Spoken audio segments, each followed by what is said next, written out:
Well, hello there and happy Saturday. I am out sitting by the pool. This is how my whole weekend's gonna go this weekend. I just want to get tons of sun. So anyway, before I head into the weekend and I have a couple of down minutes, I wanted to talk a little bit more about food and your food choices because I really want to hammer that home and nail that in so that everybody is consistent with their food choices so we can move on to things like stress management, sleep hygiene, personal care, personal development, self-care, whatever. Anyway, you get the point. And so I really want to be able to spend more time focused on that because honestly, the food part is the easy part. But there are some critical points that you need to understand, especially if you're new or you haven't been a client of ours for long or you haven't taken the nutrition classes. So I want to break down some key things. One, when we talk about ancestral nutrition, everything builds from paleo up. So paleo is the least restrictive natural diet for human beings. It is the way we are designed to eat, and it is the only way we are designed to eat. So everyone on the planet should be paleo. Then we can step that up to keto or carnivore for specific reasons, for a specific period of time, for therapeutic properties. But none of it matters if it's not first paleo, which means if you're doing dirty keto, if you're buying keto products or paleo products, you're not doing keto or paleo at all. So essentially, real food is your focus. Nutrient density is your focus. So if you're eating keto hamburger buns, sorry, baby, you are not eating keto. So I want to talk about what these things really are because it's simple, it's easy, it's delicious. You are never going to find a product that tastes better than real food. I promise you that. So if you're in the private client group, there are several videos where I go over how to shop.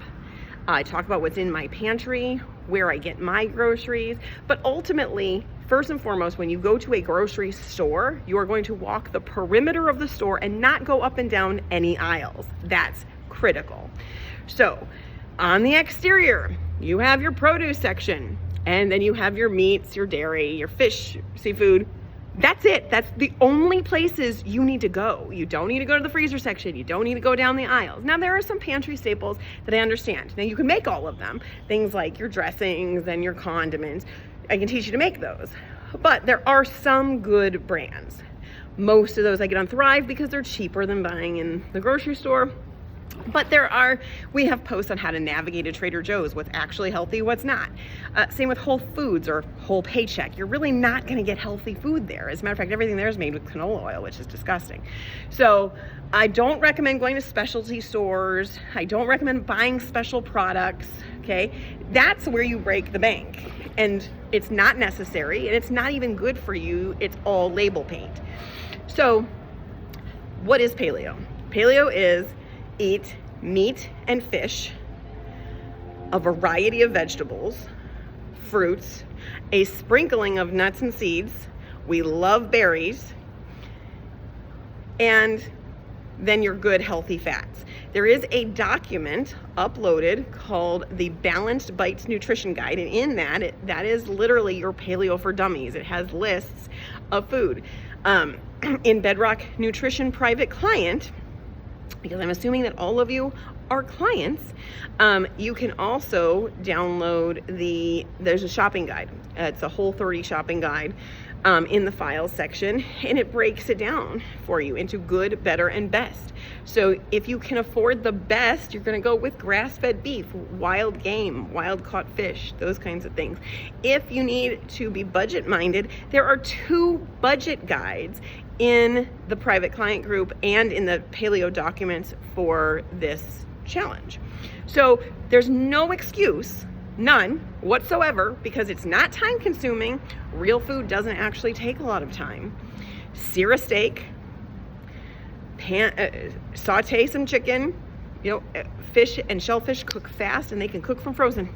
So there's no excuse why you need to buy products, eat out, any of that. You can make real food, real fast, real friendly, real affordable. So make your food, period. No matter which type you are doing. You are going to cook your food or have cold food. You can batch cook on Sundays, 1 hour, make all your meals for the day. We have lots of batch cooking. We have lots of recipes. We have meal plans that include shopping guides for you. So again, there's no excuses. There is something called the super simple meal plan. I don't think it's in this group, but it is in the document section in the private client group.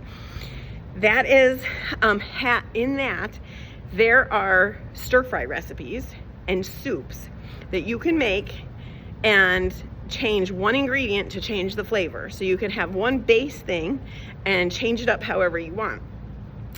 In the keto documents, there's something called flavor in no time flat, which is similar. You cook one protein, you cook a vegetable, and based on the sauces that you make, you can change it so it's a different meal each time you eat it. We also have tons of slow cooker recipes, instant pot recipes, and air fryer recipes. So dinner should take you 10-15 minutes. It doesn't take time. You don't need extravagant, expensive ingredients. Real food, real simple, tastes better than anything you have ever eaten in your life, and you will feel the results pretty quickly. Within 2 weeks, you'll notice. Now, the first 2 weeks, you're gonna notice your body revolting against you if you're currently eating a standard American diet, and that's normal because you've been poisoning yourself for a very long time, and now your body is gonna throw a temper tantrum because it's become adapted to the way that you've poisoned it. So it's your responsibility to suck it up, buttercup. You're gonna have plenty of hydrate on hand because that's gonna help curb the sugar cravings. It's gonna help with fatigue. It's gonna help with digestion, and it's gonna help your body begin to trust you so it can let go of the fat, because your body's holding on to fat thinking you're never giving me anything nutritious again. And so when you start eating nutrient dense foods, your calorie intake is gonna go up, and that's good because calorie deficit is not how you lose weight. Being full, being satiated is going to naturally bring your calories down, but calories in, calories out is not how we lose weight. That's an old myth. It's nutrient density in and nothing that your body needs to store as fat, which is excessive carbohydrates, foods that are not real.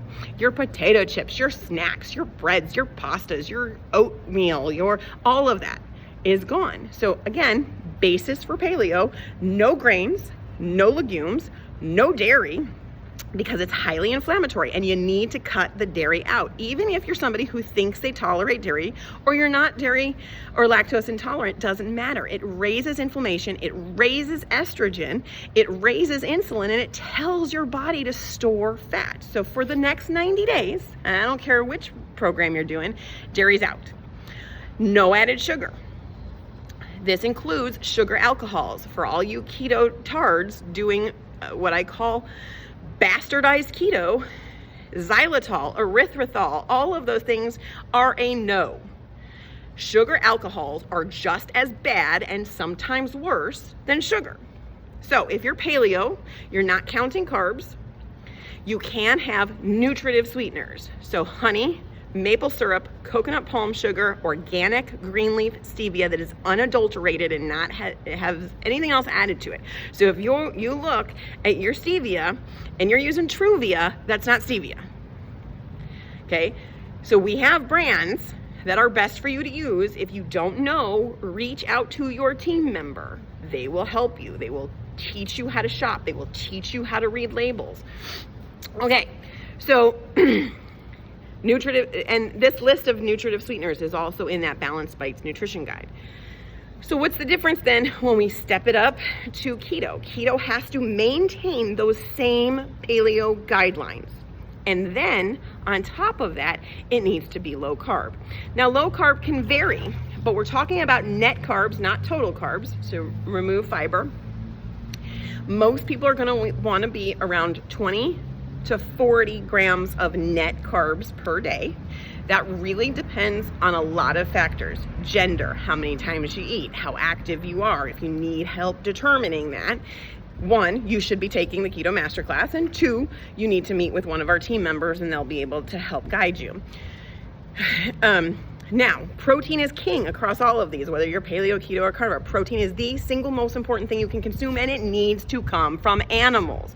There are 9 essential amino acids that do not exist in the plant world. You cannot ever get adequate protein or amino acids to build new cells and new tissue if you eat mostly plants. From a toxicity standpoint, paleo is what it is because the 2 most toxic substances in our plant food are lectins and phytic acid. Those attack the lining of your stomach. They lead to leaky gut. They are the root cause of all 550 autoimmune diseases, and they lead to inflammation. There are only 3 causes of all disease: inflammation, metabolic deficiencies, and leaky gut. By fixing the gut, removing grains and legumes and dairy and rancid seed oils, you will eliminate the cause of all of those diseases. So this is your baseline. This is your basic. This is your maintenance. This is your lifetime. I'm always going to eat like this. Okay? Then we go to keto. A lot of keto people think fat. Fat is not what keto is. I talk about this in the class. Again, we have 3 classes. Paleo Total Transformation for starters. Then you step it up to the Keto Masterclass. Then you move up to the Carnivore Code, or you can do them in reverse if you have a serious illness or disease and you need to treat it fast. So, but you should take all those classes so you understand the science behind why your body needs these things and why this is a lifetime change. This is not a diet. This is a change in how I perceive myself, how I view food, and how I understand what my body is designed to do and how I broke it. Because everything bad that happens to us, we cause. Everything that we suffer from is at our own hands. We created it. So there's no disease that we don't create, and there's no disease that we can't fix. Whether that's obesity, diabetes, heart problems, autoimmune disease, it doesn't matter. If your immune system is intact, you're eating for your biology, disease cannot exist inside your body. In Bedrock Your Body to a Healthier You, there's a great video called 53 Ways to Die. And it's about 53 unnecessary ways to die. All the top ways that people in the United States die every year, except for 1, is completely preventable through diet and nutrition. So that's for another day. Okay. So moving on. So what is keto actually? Keto is a low carb version of paleo where we use fat to help moderate our appetite. So fat is where you get vitamins from. Protein is where you get amino acids from, and carbohydrate is where you get glucose from. Excess glucose in the body cannot be used, so it gets stored as fat. So carbohydrates are the only thing that gets stored as fat. Fat can be converted to carbohydrate when needed. Fat is where vitamins and minerals come from. Fat is our friend, but it shouldn't be top of the keto chain like so many people think it is. So fat is necessary, fat is friendly, cholesterol is good for you, it is always your friend. Cholesterol doesn't cause heart disease, it doesn't cause atherosclerosis, it does regulate your hormones, it is the precursor to all of the hormones creation in your body. It is also protective of the heart and brain and nerve endings, and so we need cholesterol. So everything your doctor has ever told you, everything you've ever read about cholesterol and saturated fat, throw that in the trash where it belongs right now. That being said, when you're building your ketogenic diet, and we go over this in the class, you start with how much protein you need. Second step is where am I going to moderate my carbohydrates at? And then third step is I add fat if I'm hungry, I reduce fat if I'm full so that I can get in the right amount of protein each day. That's how you gauge it. Carnivore, on the other hand, isn't about carbohydrates at all. You can have a high carb carnivore, you can have a low carb carnivore, and it's still going to accomplish the same thing. So we step up to keto and we lower carbs to help with insulin resistance. That's the root cause of metabolic disease. So high blood pressure, diabetes, high triglyceride levels, that all is about carbohydrate intake. So when we're trying to reduce those specific things, or we're trying to manage hormones, PCOS, if you have hormone dysregulation, PMS symptoms, menopausal symptoms, adrenal fatigue, and your cortisol is messing up your testosterone and estrogen production or progesterone production, keto is where I would normally start, because that saturated fat and cholesterol is going to build a firm foundation for hormones. So that's where we would use it. Now, if you have cancer, if you have epilepsy, if you have any neurological function problem like mental health issues, Parkinson's disease, then we're going to go with keto, because what we want to do is help the synapses of the brain fire. And again, that's going to come from a higher fat, a high protein, but higher fat, lower carb diet. So that's when you would use that. So paleo is about toxicity and inflammation. Keto adds on to that another level and adds insulin resistance. Carnivore gets added on to paleo, and it reduces the remaining toxins. So all plants are toxic. Every plant needs to be poisonous in order to protect itself from you. Animals are not poisonous. They can't be. Their defense mechanism is that they have legs and they can run away from you, or they can swim away from you because they have fins in the fish realm. But they have their own built-in defense mechanisms. Even shellfish have a shell. That's their defense mechanism, right? So anyway, your plants, though, they're stuck in the ground. So they have to develop other defense mechanisms to protect them so that they can propagate a new plant, because that's what's most important. So the fertile part of the plant, the seed, the fruit, whatever is the next generation, is always going to be poisonous in some way, shape, or form. How toxic that is depends on you, because each individual is going to have different triggers based on your health of your gut, your microbiome, whether or not you have leaky gut, whether or not you've developed an autoimmune disease and your body's already in attack mode, how much of something you eat, because that toxicity level builds and compounds year after year after year. So your age plays a factor in that.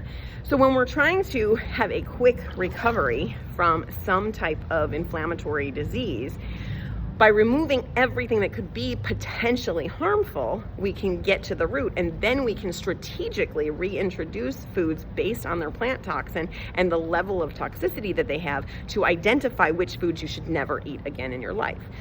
So I have never felt better in my life than when I eat carnivore, but I do get bored because there's not a lot of variety. So you have to think of plants not as nutrition, not as nutrient density, but plants are flavor, color, variety. So plants are always the icing on the cake. Whether you eat paleo, keto, or carnivore, doesn't matter. So if you were to flip the food pyramid upside down, we would not have disease, right? Animal products would be at the bottom, be it fat or protein.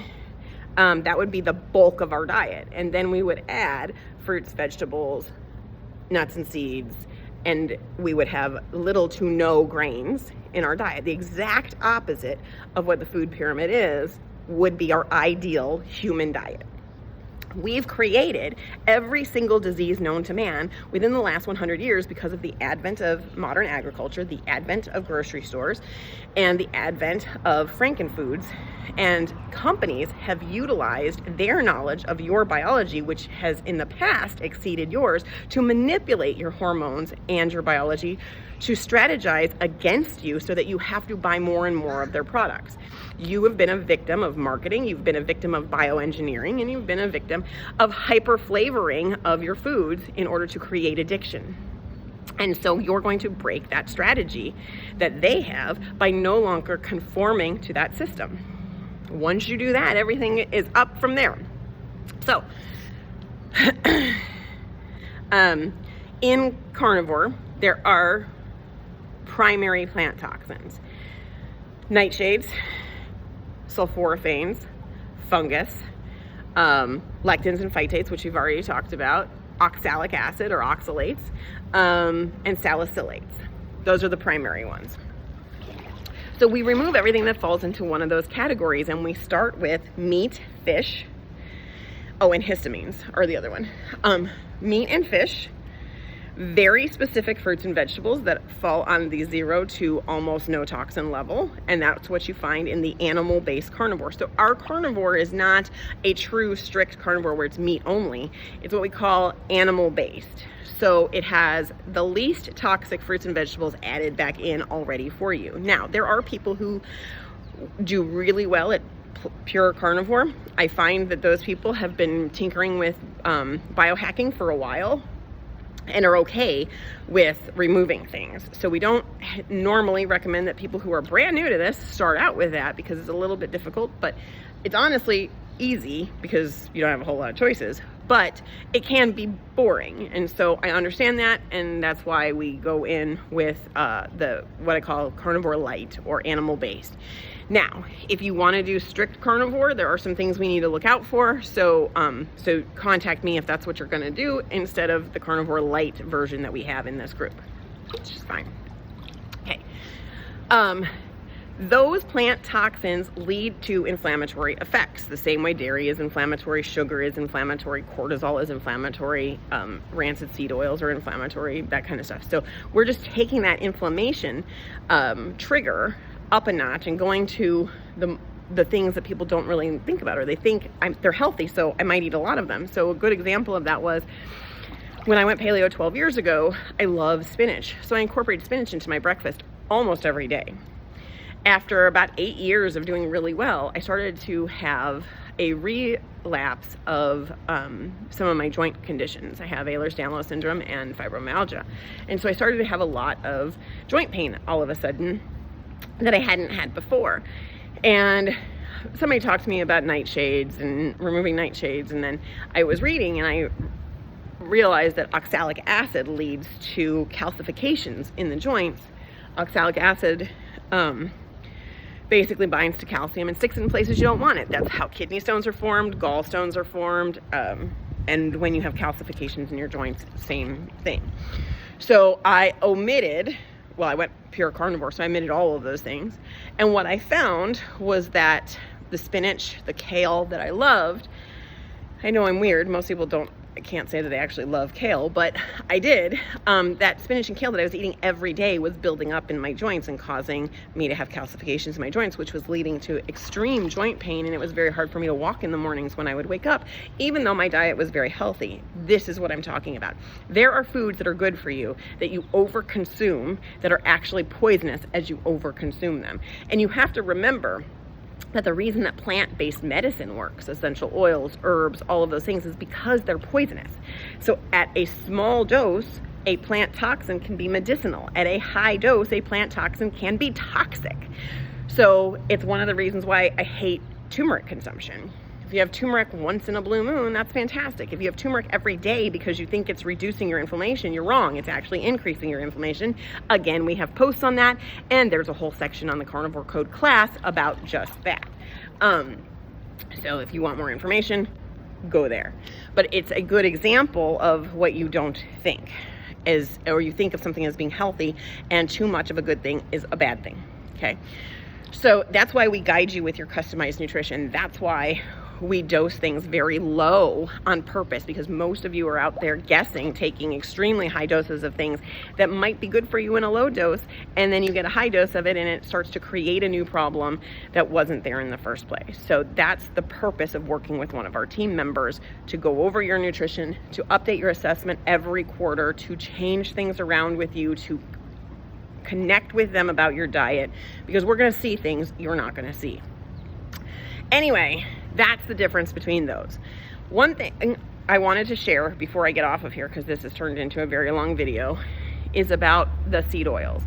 Because I see a lot of times in the stores, I'm looking at those products that they're pushing, and there are so many keto branded products, paleo branded products that are not paleo or keto at all. And let me tell you that every keto bread I have seen in the grocery store isn't keto. Why? Because the first ingredient is wheat flour. You cannot have a grain in anything and call it keto. It's not. You cannot have sugar alcohols in products and call them keto. They're not. So stop buying the label paint that they want you to buy that's keeping you inflamed and fat. It's super simple. All of that shit is shit. Don't put shit in your body. You're not a garbage can. You're a human being. So anyway, a story from myself, because what you need to watch for when you do pick up a product is they're going to sneak sugars in under a million different names. They're going to sneak preservatives and artificial colorings and flavors in under other names. They're going to sneak in oils and inflammatory objects, whether it's canola oil, soybean oil, safflower oil, sunflower oil, into those products because they need to hyper flavor those products, and they need to create an addictive property in those products for you to come back and buy them. So most gluten-free products, they bump the sugar way up. Most keto products, they take the sugar down, but they put a whole lot of other inflammatory elements in them. So you need to be really careful. As an example, I have spent the last 2 years eating out a lot because I've got one kid that plays travel ball and high school baseball. I have another one that plays travel volleyball and middle school volleyball and club and everything else under the sun. Both of those kids play at least 3 other sports combined. So we're on the go all the time. And then I have this year a senior in high school who's graduating, and she works and she rides horses and she does all kinds of things. And so we are busy, busy, busy all the time.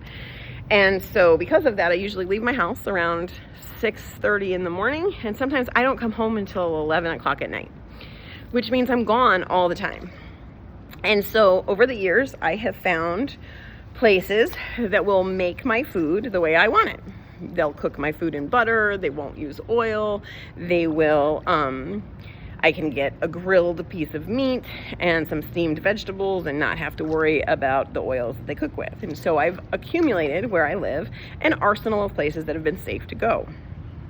Everything changed during COVID, obviously, in lots of ways. But some of my favorite restaurants, as prices have gone up, have actually changed their cooking oils back to rancid inflammatory oils. So your soybean oil, your corn oil, your canola oil, peanut oil, vegetable oil, margarine, safflower oil, sunflower oils, basically any kind of oil that comes from a plant except avocado, olive, and coconut oils. Anything else that says it's plant-based is not good for you. Don't have it. Long story short, nothing else changed. I've never eaten anything but paleo. Most of the time I eat a low carb or carnivore version of paleo. So that hasn't changed. My sleep hasn't changed. My stress level did go up because I was trying to save people from doctors that were killing them, because through the last 2.5 years, all we saw was medical practitioners committing intentional murder. And so it was my personal responsibility to save the world. So my stress level was through the roof. I will admit my cortisol levels have been off the hook since the beginning of COVID, because I've been trying to teach people that COVID was not something to fear. There's no virus anyone should ever be afraid of. So we overreacted. We did everything wrong. We've been trying to protect people from this bioterrorism weapon that they call an immunization. And so it's been stressful. But the biggest thing that changed was that I was eating food that wasn't prepared in my home, which I don't normally do. For the last 10 years, I have cooked meals, taken them with me, packaged little bento boxes. I keep a cooler in my car. Like, I've been really good about it, and I haven't, with the kids being in high school and being on the go so much. Not that they've ever not been, but anyway, long story short, I realized that some of the places I thought were very safe had changed their cooking oil. They were using rice bran oil, or they had gone back to using corn oil, or whatever it was. We used to go to this burger place that only used tallow, and people thought tallow was bad because it came from animals, and so they went back to using a plant-based oil, which is far worse. And you were just dealing with the ignorance that the world is in. And but I didn't know, and I had started to put on weight. I could not understand why. I simply couldn't understand why.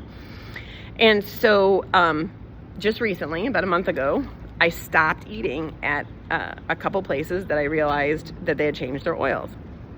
And I started eating at home again, making myself something, taking it with me in the car during the day, making the kids, packing them, not just lunches, but lunches and snacks and everything to go again, like I always did.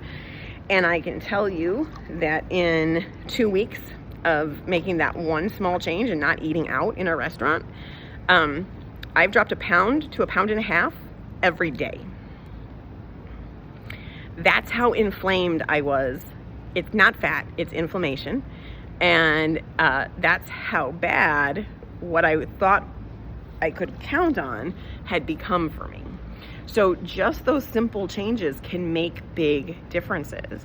I think we'll talk about alcohol in a different video and make that one of its own. But if you guys have questions about diet, about what to eat, ask them in this thread, and I look forward to answering them for you. You guys have a fabulous weekend. I am going to go celebrate my daughter's senior prom and my birthday.